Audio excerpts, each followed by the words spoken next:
The solitary path of the seer. There is a silence that does not come from stillness, but from seeing. The seer is not merely one who has visions or gifts or insight. The seer is the one who sees beneath the veils, the one who notices what others overlook, who feels what others dismiss, who hears the quiet voice behind all noise. To be a seer is not a title or a role. It is a path, and often it is a lonely one. But solitude is not punishment, it is initiation. Part 1. The weight of vision. To see deeply is to feel deeply. You don't just see the truth, you feel its tremble, you feel the pain behind the smiles, you feel the energetic fractures between words, you know when someone is lying to themselves, even if they speak in beautiful language. You know when a place holds grief, when a moment holds magic, when a choice holds consequences. And because you feel so much, you learn to retreat. Not to escape, but to preserve.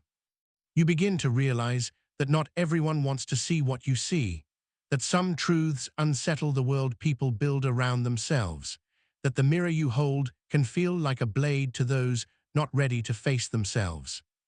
So you learn silence, you nod instead of explain, you listen more than you speak, you walk between worlds in society but never fully in it. This is not isolation, this is stewardship. You are guarding something sacred. Part 2. The myth of loneliness. There will be moments of loneliness, nights where you wonder why you're the only one who feels so much, days where your words feel like a foreign language, conversations that skim the surface while your soul aches for depth. But here's the secret. You are not truly alone. Your solitude is crowded with quiet companions, dreams, memories, ancestors, guides, and future echoes of yourself. You belong to a lineage of mystics, poets, rebels, oracles, healers, and visionaries who all walked this same quiet path. They too were misunderstood. They too cried in silence. They too longed for someone to say, "I see it too." And if you listen carefully, in the forest, in the wind, in the space between breaths, you may feel them walking beside you, not in form, but in frequency. You are part of a larger remembering. Part 3. Why the seer must step away. Not forever, but long enough to clear the noise. The world is loud with false certainty. Everyone has opinions, projections, performances. The seer steps away to see what is real, to hear what the world is afraid to hear, to feel the pulse of the soul beneath the pace of the machine. This is why solitude becomes a necessity, not a choice. You are not rejecting others, you are returning to essence. You are not avoiding connection, you are refining it. The seer doesn't isolate out of bitterness. The seer retreats out of reverence, for truth, for clarity, for the sacred work that cannot be done in crowded rooms. Part 4. The pain of not being seen. Ironically, the one who sees all is often unseen themselves.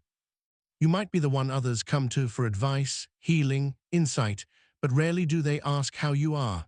Rarely do they offer you the space you so easily hold for them. They take comfort in your clarity, unaware of the weight it brings.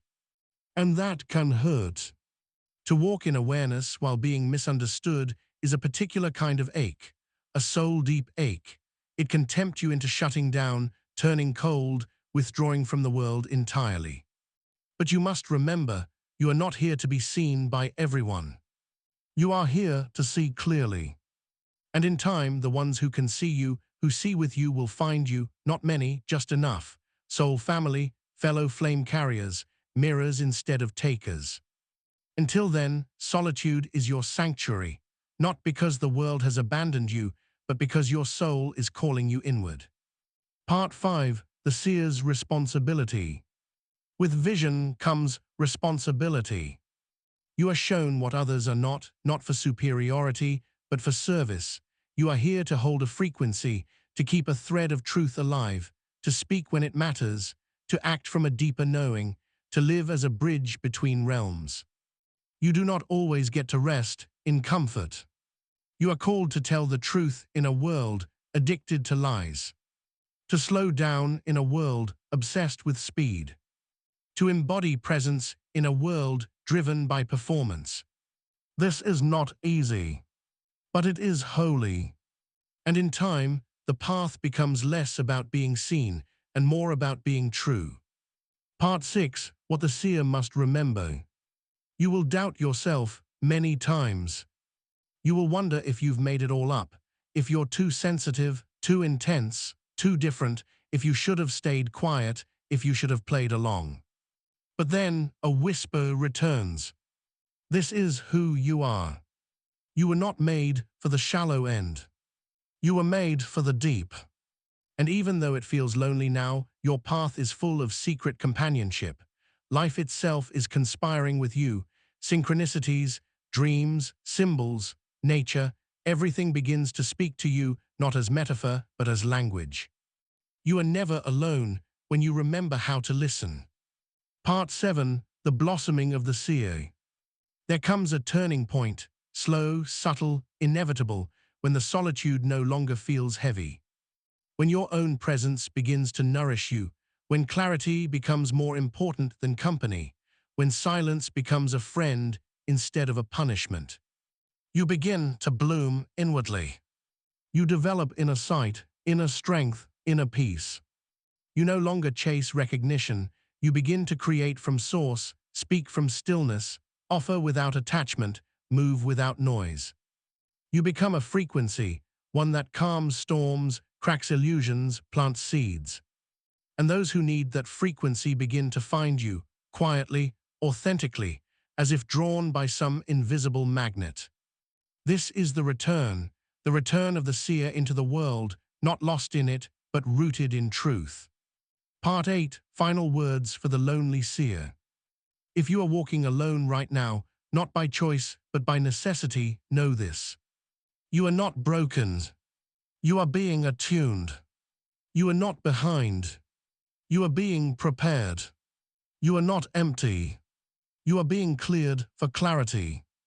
The solitude you now inhabit is not exile, it is temple space, a chrysalis, a deep remembering. Stay with it, trust the silence, let it teach you. And one day, when the world needs what you carry, you will step forward, not as someone who knew more, but as someone who knew themselves. And that knowing will ripple far beyond what you can see.